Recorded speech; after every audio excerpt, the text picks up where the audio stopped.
नमस्कार दोस्तों, स्वागत है आप लोगों का हमारे YouTube चैनल पर। दोस्तों, आज की वीडियो बहुत ही स्पेशल होने वाली है क्योंकि आज की वीडियो में हम बात करेंगे पंचायत स्तर पर होने वाले भ्रष्टाचार के बारे में और साथ ही साथ बात करेंगे पंचायत में भिन्न भिन्न स्कीमें जो सरकार के द्वारा दी जाती है, उन स्कीमों का कहीं ना कहीं पंचायत स्तर पर दुरुपयोग किया जा रहा है। और साथ ही साथ बात करेंगे जो भ्रष्टाचार हमसे आपसे हमारी पंचायत से शुरू होता है, उस भ्रष्टाचार को समझने की कोशिश करेंगे। हम बात करेंगे कि किस तरह से हम सरकारी पैसे को अपनी पंचायत लेवल पर बर्बाद कर रहे हैं, वेस्ट कर रहे हैं। दोस्तों, अक्सर हम बात करते हैं देश में होने वाले भ्रष्टाचार के बारे में, लेकिन कभी भी अपने पंचायत लेवल पर होने वाले भ्रष्टाचार और जो भ्रष्टाचार कहीं ना कहीं हमारे द्वारा भी किया जाता है उस पर बात नहीं करते हैं।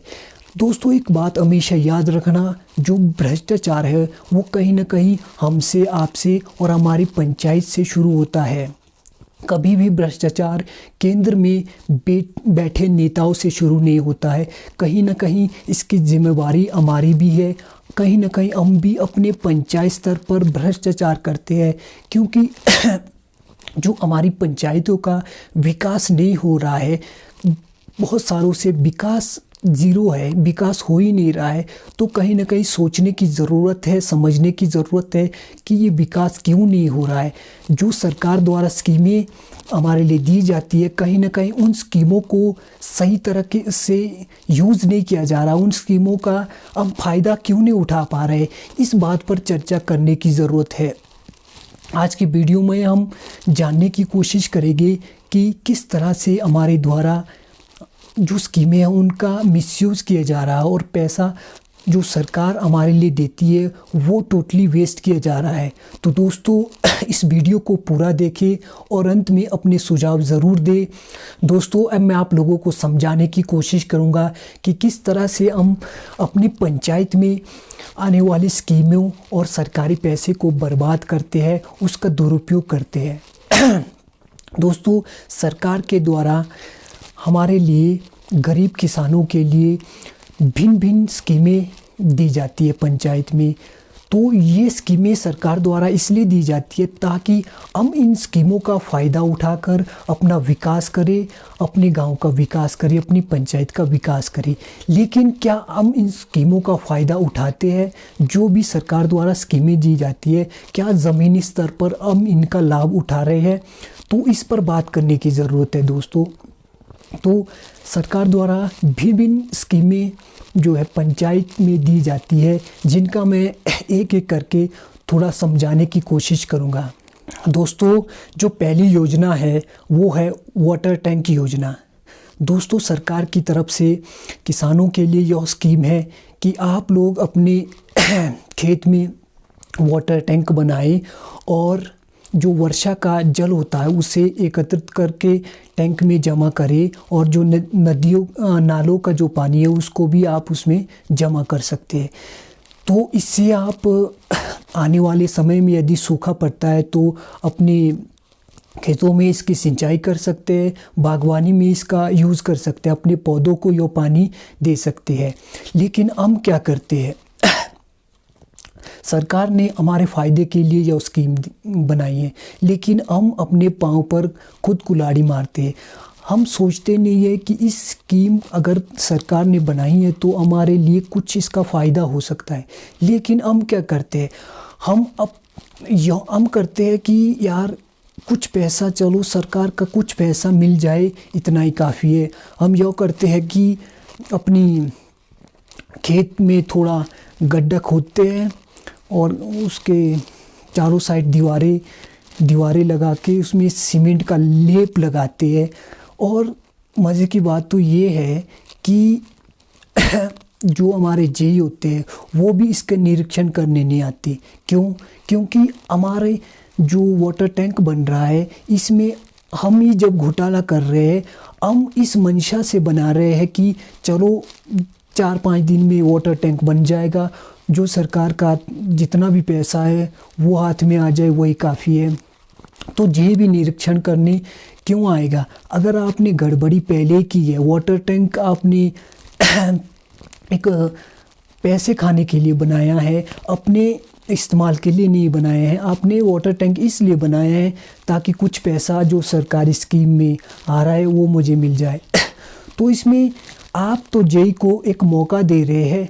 जेई को आप निरीक्षण करने किस बेस पे बुलाएंगे? जब आप लोगों ने गड़बड़ी पहले की है तो जेई को, और मैक्सिमम पंचायतों में ये होता है, जेई निरीक्षण करने आते ही नहीं है। जब आप लोग बुलाएंगे नहीं, आप लोग खुद चोरी करेंगे, गलत काम करेंगे तो निरीक्षण करने आप बुलाएंगे भी नहीं। तो इस तरह से वो जो पैसा है जो सरकार के द्वारा आपको वाटर टैंक बनाने के लिए दिया जाता है वो इस तरह से वेस्ट हो जाता है। उसमें से 25-30 हज़ार आपको दिया जाएगा और उसमें आप ज़्यादा बोल भी नहीं सकते। तो इस तरह से आप जो टैंक बनाया उसका क्या फ़ायदा हुआ बनाने का? सिर्फ इसलिए बनाए ताकि कुछ पैसा आपकी जेब में आ जाए, बाकी पैसा जहाँ मर्जी जाए। तो इसमें प्रधान और जेई को आप मौका दे रहे हैं, भ्रष्टाचार करने का एक मौका आप खुद दे रहे हैं। तो अब मैं एक उदाहरण के तौर पर समझाना चाहूँगा कि किस तरह से हम ये जो वाटर टैंक योजना है इसमें सरकार का पैसा वेस्ट कर रहे हैं। अब मान लीजिए हम साल में अगर एक बड़ी पंचायत है, 2-2.5 हज़ार वोटरों की अगर एक बड़ी पंचायत है, मान लीजिए साल में हमारी पंचायत में 100 वाटर टैंक बनाए जाते हैं। तो इसी तरह से 5 साल में 500 वाटर टैंक बनाए जाएंगे। तो अगर एक वाटर टैंक की जो राशि सरकार द्वारा दी जाती है अगर वो 50,000 है तो 500 जो 500 वाटर टैंक बन रहे हैं 5 साल में, अब आप गुना कीजिए 500 वाटर टैंक गुना 50,000 एक वाटर टैंक की कॉस्ट। तो इसका जो टोटल वो निकलता है, खर्च निकलता है, वो निकलता है 2.5 करोड़। 500 अगर आपने 5 साल में, अगर आपकी पंचायत में 5 साल में 500 वाटर टैंक बने हैं, अगर एक वाटर टैंक की राशि जो है 50,000 है तो 500 वाटर टैंक की राशि 2.5 करोड़ रुपए बनती है। तो इस तरह से 2.5 करोड़ रुपए टोटली वेस्ट है। जो सरकार ने 2.5 करोड़ रुपए इस स्कीम में लगाए हैं वो जो है पूरी तरह से बर्बाद किए है, वेस्ट किए है पैसे, उसका उपयोग कुछ हुआ ही नहीं। वो पैसा जनता के डायरेक्ट अपनी जेब में डाला है, कुछ कहीं भी जा सकता है पैसा, कहाँ गया है ये 2.5 करोड़ रुपए। इस तरह से जो है 2.5 करोड़ रुपए की बर्बादी एक ही स्कीम में होती है। तो जो मेरा दूसरी स्कीम है वो है गौशाला। सरकार हमें पैसा देती है गौशाला बनाने के लिए, लेकिन अगर हम इसका फ़ायदा उठाते हैं क्या? बहुत कम लोग इसका फ़ायदा उठाते हैं। सरकार गौशाला बनाने के लिए पैसा देती है कि हम गौशाला बनाएं, एक छोटा डेयरी फार्म खोल सके, अपने पशुओं को रखने के लिए, वो क्या बोलते हैं, गौशाला बनाने के लिए पैसा देती है। लेकिन हम क्या करते हैं, और हम तो करते हैं, हमारे प्रधान, हमारे जेई, तो इनको क्या बोल सकते हैं? जब हम खुद का फ़ायदा खुद ही नहीं सोच सकते तो ये लोग क्यों सोचेंगे हमारा फ़ायदा? तो हम क्या करते हैं, अपने एक पुराने घर का या कहीं का भी फ़ोटो क्लिक करके जेई को दे देते हैं, वो भी पैसा मंजूर करते हैं। वो पैसा पूरा मिलता है कि आधा मिलता है वो तो उनको ही पता होगा, जो जिनको ये स्कीमें दी गई है। तो इसमें भी अगर साल में, अगर 5 साल में एक पंचायत में 100 गौशालाएँ बनाई जाती है, तो अगर एक गौशाला की जो कीमत है, जो राशि दी जाती है वो 50,000 है, तो अगर 100 गौशाला बनाई जाती है एक पंचायत में, तो इसमें जो है 50 लाख रुपए इन्वेस्ट होते हैं सरकार के।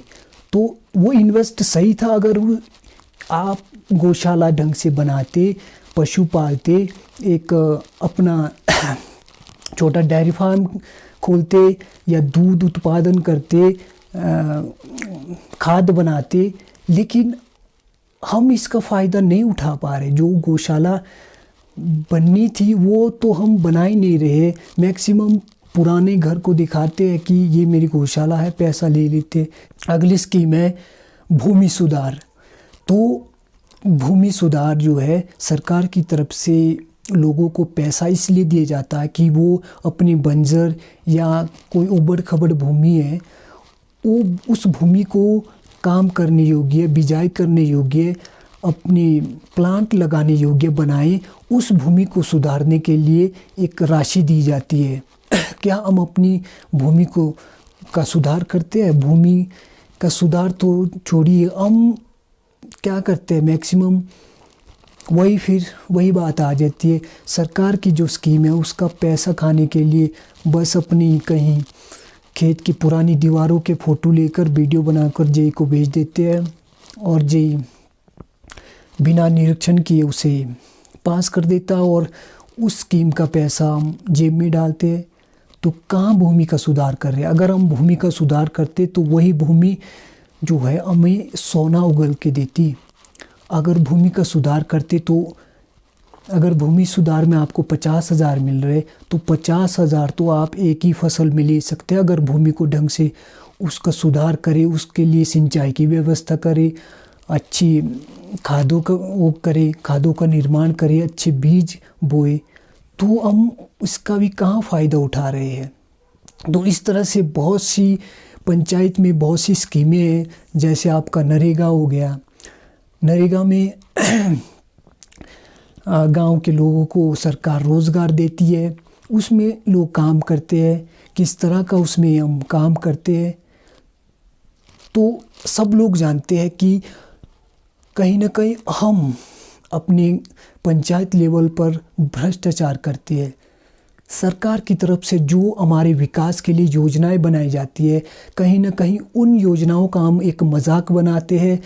अपने पाँव पर कुल्हाड़ी हम खुद मारते हैं। इन योजनाओं का हम इस्तेमाल क्यों नहीं कर रहे? इन योजनाओं का लाभ क्यों नहीं उठा पा रहे?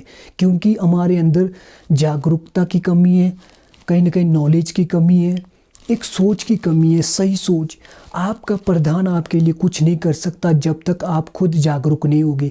यदि आप खुद जागरूक होगे तो प्रधान आपके लिए तभी कुछ कर सकता है। अब अगर आप लोग जागरूक होगे, प्रधान तभी जागरूक होगा। प्रधान को तभी ये समझ आएगा कि मेरी जनता मुझसे क्या चाहती है। यदि आप अरे से खुद से ही करप्शन करोगे तो प्रधान क्या कर सकता है?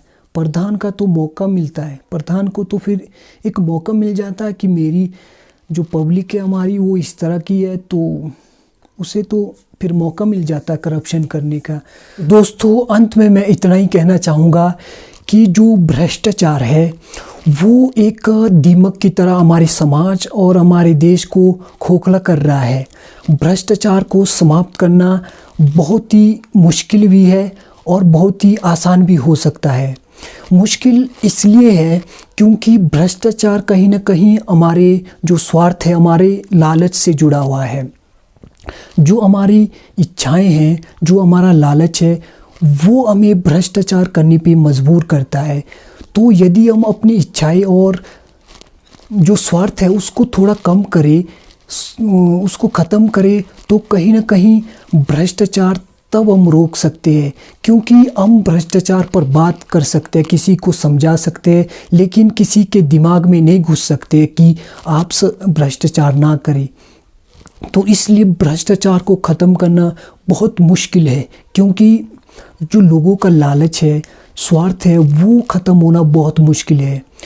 तो आसान में भ्रष्टाचार को ख़त्म करना आसान मैं इस संदर्भ में बोल रहा हूँ क्योंकि जो भ्रष्टाचार है, यदि हम एक सोच समझकर एक अपने अंदर 5 मिनट सोचे कि भ्रष्टाचार कोई एक इंसान ख़त्म नहीं कर सकता। आप अपना भ्रष्टाचार ख़त्म करें, मैं अपना भ्रष्टाचार ख़त्म करता हूँ। तो इस तरह से कहीं ना कहीं यदि सब लोगों की यही सोच होगी कि आप अपना भ्रष्टाचार ख़त्म करें, मैं अपना भ्रष्टाचार ख़त्म करता हूँ, तो कहीं ना कहीं इस तरह से भ्रष्टाचार को कम किया जा सकता है। अपनी सोच को बदलने की ज़रूरत है। देखिए होता क्या है कि हम सोचते हैं कि यार अगर मैं भ्रष्टाचार नहीं करूँगा, मैं ईमानदार हो जाऊँगा, तो इससे भ्रष्टाचार क्या ख़त्म हो जाएगा।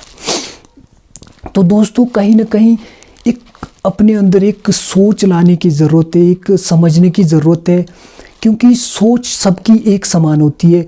यदि मैं सोचूं कि मैं अपना भ्रष्टाचार नहीं करूंगा, अगर यही पूरे देशवासी 125 करोड़ लोग सोचेंगे, सबकी सोच यही होगी कि मैं अपना भ्रष्टाचार ख़त्म करूंगा, आप अपना करो, तो इस तरह से एक भ्रष्टाचार के खिलाफ लड़ा जा सकता है, इसको समाप्त किया जा सकता है। तो दोस्तों आज की वीडियो में मैंने जो पंचायत स्तर पर होने वाले भ्रष्टाचार, जिसमें कहीं ना कहीं हम भी शामिल है,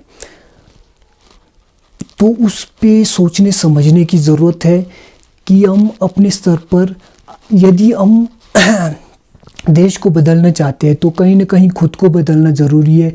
यदि देश से भ्रष्टाचार ख़त्म करना है, पहले अपने अंदर के भ्रष्टाचार को ख़त्म करना, अपनी पंचायत के भ्रष्टाचार को ख़त्म करना चाहिए। तो दोस्तों आज की वीडियो में बस इतना ही, और आगे भी मैं इसी तरह के वीडियो लाता रहूँगा। तो यदि आपको लगता है कि मैं अपनी सही बात रख रहा हूँ, तो मेरी वीडियो यदि आप लोगों को पसंद आती है तो प्लीज़ मेरे चैनल को सब्सक्राइब करें और वीडियो को लाइक करें, ताकि मैं आगे इसी तरह की वीडियो बनाता रहूँगा। तो दोस्तों आज के लिए बस इतना ही। नमस्कार।